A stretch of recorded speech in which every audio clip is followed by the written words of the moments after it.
अच्छा फरवरी लिखिए, फरवरी लिखिए यहाँ पे। देखिए सर फरवरी लिख रहा है,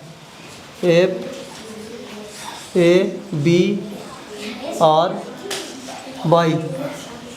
FABRY। जनवरी का स्पेलिंग बताइए, उधर देखिए कैमरा में। जनवरी का स्पेलिंग ठीक ना है? हाँ बताइए ना क्या लिखे हैं। JNUBAY जनवरी। ये जनवरी। नमस्कार दोस्तों, तो आपने देख लिया ये जो आपके हेडमास्टर साहब हैं ना, ये इस्लामपुर के खरजमा विद्यालय में कार्यरत हैं, जो कि हेडमास्टर हैं।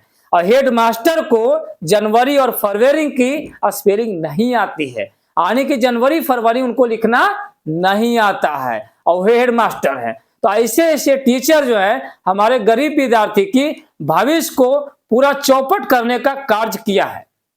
हम चाहते थे कि सही शिक्षक की बहाली हो, क्योंकि हमारे गरीब और अमीर सभी भाई के मदद से टैक्स का चुकती किया जाता है, उसी टैक्स की वजह से पेमेंट दिया जाता है।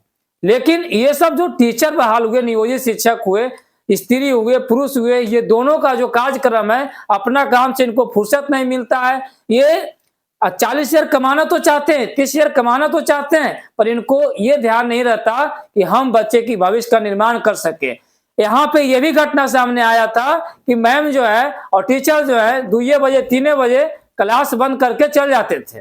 जब ऐसी घटना हो तो नालंदा दस्तक वाले वहां पे जाकर के दस्तक दिए और समझने का प्रयास किया, तो यही हेडमास्टर साहब हैं जिनको जनवरी फरवरी की स्पेलिंग नहीं आती है।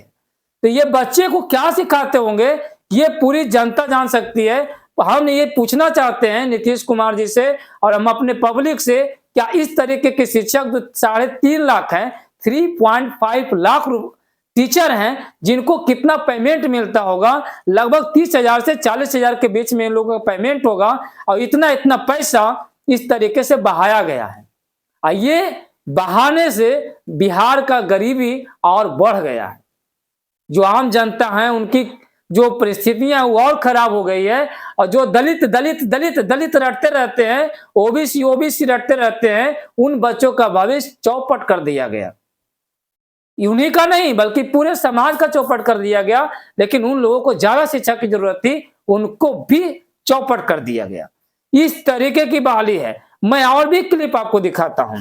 देखिए इस बच्ची को, ये बच्ची को 3 का स्पेलिंग नहीं आएगा, देखिए कैसे पूछा जा रहा है। आप लोग नियोजित शिक्षक है ना? जी जी। एग्जाम क्लास में पढ़ती हो? 3 में 3 का स्पेलिंग बताओ। THEER हैं? THEER THEER। आपने देख लिया कि ये 3 जो क्लास का बच्चा है उसको 3 का स्पेलिंग नहीं पता है। अब आप ही बताइए कि उनका भविष्य जो बर्बाद हुआ है, इसका वजह कौन है? और ऐसे ऐसे बिहार में लाखों विद्यार्थी का भविष्य चौपट कर दिया गया। आप सोचिए, आप जिस सरकार को चुन रहे हैं उनका विजन सही है या सिर्फ बक बक करते हैं आकर के? ये चीज जानना आपके लिए बहुत जरूरी है, क्योंकि आज के बोलते तो बहुत बड़ी बड़ी बात है कि ऐसे विकास कर देंगे। अभी जो बीपीएससी की बहाली हुई, आपको मैं एक बात बताना चाहता हूं कि वो जो बीपीएससी की बहाली अभी की गई, ऐसे ऐसे जगह हैं जहां टीचर अब अधिक हो गए और रूम कम पड़ गया है। क्या गरीब का पैसा ऐसे लुटाते रहेगा? क्या गरीब का जो टैक्स का पैसा है वो 40,000 करोड़ था, इसके पिछले वाले जो सत्र का जो हमारा जीडीपी का जो ग्रोथ हुआ था, उसमें जो बजट था उसमें 40,000 करोड़ रुपया था। लेकिन इस बार 53,000 करोड़ का बजट आया है जो एजुकेशन पर खर्च किया जाएगा, माने शिक्षा पे खर्च किया जाएगा। ये बजट से 53,000 करोड़ से मुझे नहीं लगता कि 5300 भी विद्यार्थी का जिंदगी सही से बिहार में बन रहा होगा। अब मैं ये आपको बताना चाहता हूं कि जो पिछले साल का बजट था शिक्षा पे 40,000 करोड़ था, इस बार बढ़ करके लगभग 53,000 करोड़ रुपया हो चुका है। आप सोचिए कि बजट बढ़ते जा रहा है, इस बजट का प्रभाव किस पे पड़ेगा? आम पब्लिक पे। और उसके बाद मैं आपको इसकी कहानी सुनाता हूं कि जो भी बीपीएससी टीचर में बहाल हुए हैं, उसमें से मुझे नहीं लगता कि 50% भी सही शिक्षक की बहाली हुई है, जिनको पढ़ाने की एबिलिटी है। और कुछ ऐसे जगह है जहां की शिक्षक से ज्यादा रूम नहीं है, पढ़ाने के लिए क्लास नहीं है। बताइए इस तरीके से जो है गरीब का पैसा लुटाने का काज करेगी यदि आप सही सरकार नहीं चुनिएगा। ये प्रॉब्लम है। और तो और मैं बताना चाहूंगा कितने ऐसे जगह हैं जहां खिचड़ी देने से उनको दिक्कत है, बच्चे को अंडा आता है उसको नहीं मिलता है। सरकार इसके लिए कोई संस्था लगता है तैयार नहीं कर रखी है, क्योंकि जांच पड़ताल होता ही नहीं है। हम भी लगभग 4 साल गए थे सरकारी विद्यालय, उस समय सिर्फ हमको खिचड़ी मिलता था, एक डब्बू खिचड़ी दे देता था, बृहस्पति सब्जी दे देता था। उस समय आवाज उठाने वाला कोई नहीं था। अब हम आवाज उठाने वाले बन गए हैं और पूरी तरीके से हम इस तरीके की घटनाओं को अंजाम देंगे। अब जो है उस तरीके से नहीं चलेगा जैसे पहले चल रहा था, क्योंकि अब वो जमाना नहीं रहा है। तो मेरा पूरा उम्मीद है कि हम इस तरीके की काज करेंगे। अब आप ही बताइए कि ऐसे ऐसे शिक्षक जो हैं इनको कुछ नहीं आता है, 40,000 30,000 पैसे को बहाया जा रहा है, और उसी तरीके से बीपीएससी वाले 50% ऐसे टीचर है, मैं दावा करता हूं, जिनको भी पढ़ाने की एबिलिटी नहीं है, जो खड़ा होकर के पढ़ा सकते हैं, उनको एबिलिटी नहीं है उस तरीके की है। और बच्चे के, गरीब बच्चे का भविष्य बर्बाद करने में पूरा एजेंडा सरकार का चल रहा है कि ऐसे बच्चे शिक्षित नहीं बने। तो हम यही ना कहेंगे, जब आप उसका व्यवस्था नहीं किए हैं तो आपको क्या बोला जाएगा। हम अपना विद्यालय की बात बताते हैं, कई जगह से आया है, वीडियो आया है कि बच्चे खेल रहे हैं और टीचर आराम से बैठा हुआ है। इनको पढ़ाना ही नहीं है, इनको 10,000 15,000 भर दिमाग नहीं है, और 50,000 की सैलरी इनको समझ में नहीं आता है। ऐसे डेली प्रोटेस्ट करेंगे कि हमको जॉब चाहिए, जॉब चाहिए, जॉब चाहिए, और जब मिल जाता है ये सब जो टीचर है जिनमें मूर्खता भरा हुआ है, मूर्ख जैसा बिहेवियर रखते हैं, वो कहते हैं कि टीचर को सही से बोलना चाहिए। हम ऐसे ऐसे टीचर को मूर्ख के श्रेणी में रखते हैं, क्योंकि अगर आपको क्वालिटी नहीं था तो आपने इतना बच्चों का भविष्य बर्बाद क्यों किया? क्या एजेंडा है आप लोगों का? इतना छोटे छोटी बच्ची वहां पे देखिए, इतनी सारी बच्चियां बैठी हुई है, आप देख सकते हैं हमारी वीडियो में, इतने सारे बच्चे का भविष्य बर्बाद करने का उनको क्या हक है? दिनांक क्या आप इस तरीके की बच्चे का भविष्य बर्बाद करेंगे? गरीब की बेटियां जिनको औकात नहीं है कि कोई बढ़िया स्कूल में पढ़ सके, क्या उनकी भविष्य बर्बाद करेंगे आप? इस तरीके की सरकार पे मुझे जो है ना थू आती है, बू आती है, ऐसे सरकार पे जिन्होंने बिहार को बर्बाद करने का कोशिश किया।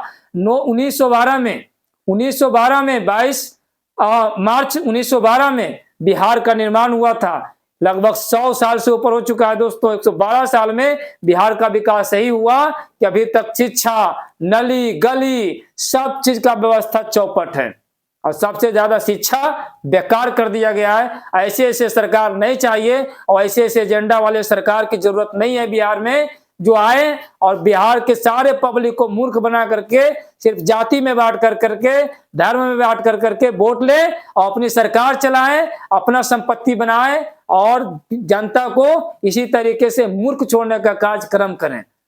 माफी चाहता हूं ऐसे ऐसे सरकार से, अगर कोई शब्द मेरा खराब लगा होगा तो इसके लिए मैं माफी चाहूंगा, लेकिन ये बात बोलना बहुत जरूरी है दोस्तों, क्योंकि बिहार का भविष्य जो कि बिहार को आगे बढ़ा सकता है, ऐसे हमारी छोटी छोटी बहनें, छोटे छोटे भाई को पढ़ाई नहीं मिल रहा है। अफसोस है ऐसी सरकार पर, और ऐसे प्रशासनिक व्यवस्था पे, ऐसे बीडीओ और बीईओ पे, जो कि मूर्ख की तरह बच्चों का भविष्य बर्बाद करने का कार्य करते हैं, अपने ऑफिस में बैठ करके, और जांच करने के लिए भी कभी नहीं जाते हैं, क्योंकि हम जब पढ़ते थे तो कभी नहीं जाते थे। ऐसे ऐसे वीडियो पे हमें शर्म आती है, ऐसे ऐसे पदाधिकारियों पर मुझे बू आती है। ऐसे ऐसे जब पदाधिकारी अगर पैसा कमा रहे हैं तो भगवान करे जो 2 नंबर की पैसा कमा रहे, ऐसे ऐसे पदाधिकारी को कीड़ा पड़े, मर जाए, क्योंकि ऐसे पदाधिकारी की जरूरत नहीं है जो गंदा काम करते हैं, बच्चे की शिक्षा के लिए स्कूल नहीं जाते हैं, पब्लिक से नहीं पूछते हैं। ऐसे ऐसे सरकार भारत के लिए, बिहार के लिए एकदम खत्म है,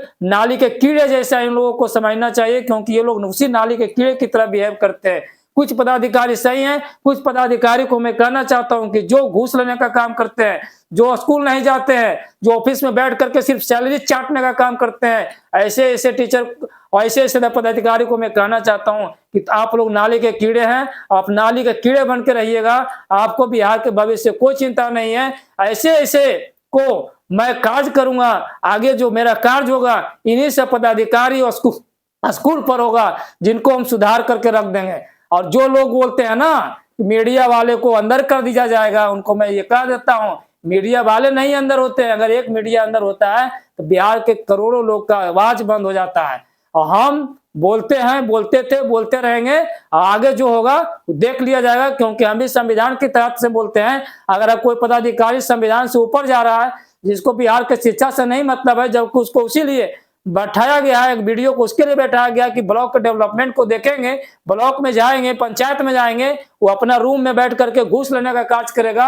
यदि वो संविधान से ऊपर जाएगा तो उसे गाली भी दिया जाएगा। इस वीडियो में तो गाली नहीं दे रहे हैं, आगे हम ये भी बात करेंगे। ऐसे ऐसे पदाधिकारियों को अब शब्द भी बोलने का कार्यक्रम करना चाहिए जो संविधान से ऊपर उठ करके हमारे शिक्षा व्यवस्था खराब कर रहे हैं। अगर वो कहते हैं कि हम शिक्षा व्यवस्था को सही कार्य करवा रहे हैं तो फिर स्कूल में पढ़ाई क्यों नहीं हो रही है?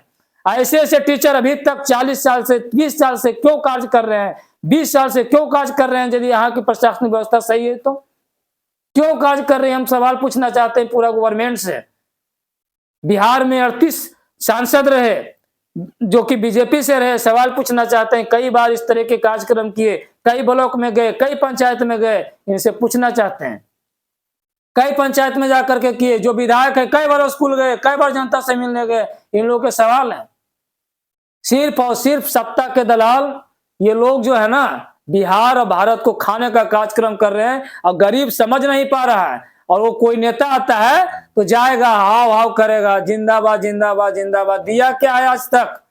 100 साल हो गए बिहार बना हुआ, 112 साल देश आजाद किए हुए, 75 साल हो गया।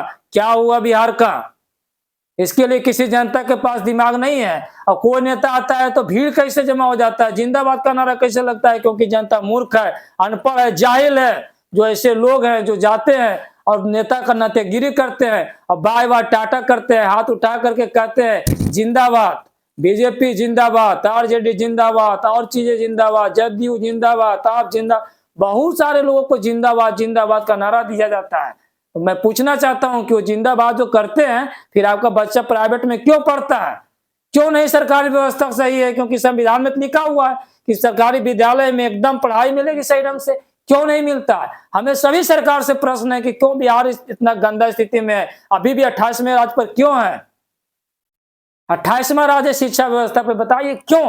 सबसे खराब बिहार था कि बिहार के सब सत्ता के दलाल जो हैं जो सही से काम नहीं करते हैं। और मैं एक चीज कहना चाहता हूं, कुछ जो मीडिया है वो कुछ आरजेडी के गुलाम है, कुछ बीजेपी के गुलाम है, कुछ कांग्रेस के गुलाम है, इस तरीके के कुल गुलाम बन चुका है।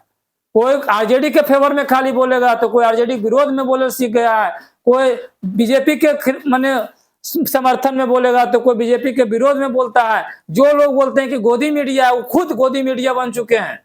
जो गोदी मीडिया बोलते हैं वो खुद गोदी मीडिया हो चुके हैं। ऐसे ऐसे क्या बिहार में विकास कराएंगे? शिक्षा जो भविष्य बनाने का एक मंदिर है, स्कूल है, जिसकी लैट्रिन का स्थिति देख लिया जाए सरकार को, अगर दिखता है तो एक बार जाकर के चेक कर लें। 100 स्कूल में 90 स्कूल ऐसा होगा जहां लैट्रिन करने की सही से व्यवस्था नहीं है।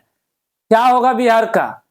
सत्ता के दलाल भिखमंगे लोग, इन लोग बन जाते हैं, अपना परिवार अपना संपत्ति बढ़ाते हैं खूब खूब और जनता को लूटते हैं खूब खूब। आम चूस करके गुठली बना दिए गरीब जनता को। यही है बिहार की सरकार, यही है भारत की सरकार। 38 जिला में रहा नवादा उसी में से एक है। 38 जिला में रहा, कितना विकास हुआ? कई जिला में मैं देखा हूं जाकर के उस तरह का विकास नहीं हो पाया। क्या 20% विकास करने के लिए आपको बनाया जाता है? क्या इस तरीके की विकास होनी चाहिए जो अभी चल रहा है? कछुए की चाल वाला सरकार चल रही है।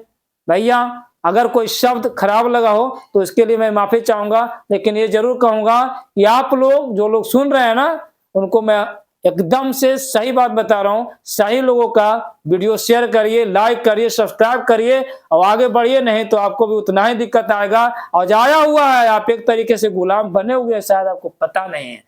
एक तरीके की गुलाम आप हैं, आपको पता नहीं है। गरीब के लिए कानून है, अमीर के लिए कानून नहीं है। दोस्तों ये सब समझिए और सही लोगों को लाइक करिए, सब्सक्राइब करिए ताकि आपका आवाज मजबूत हो सके। बहुत बहुत धन्यवाद जो पूरा वीडियो देखे होंगे दोस्तों।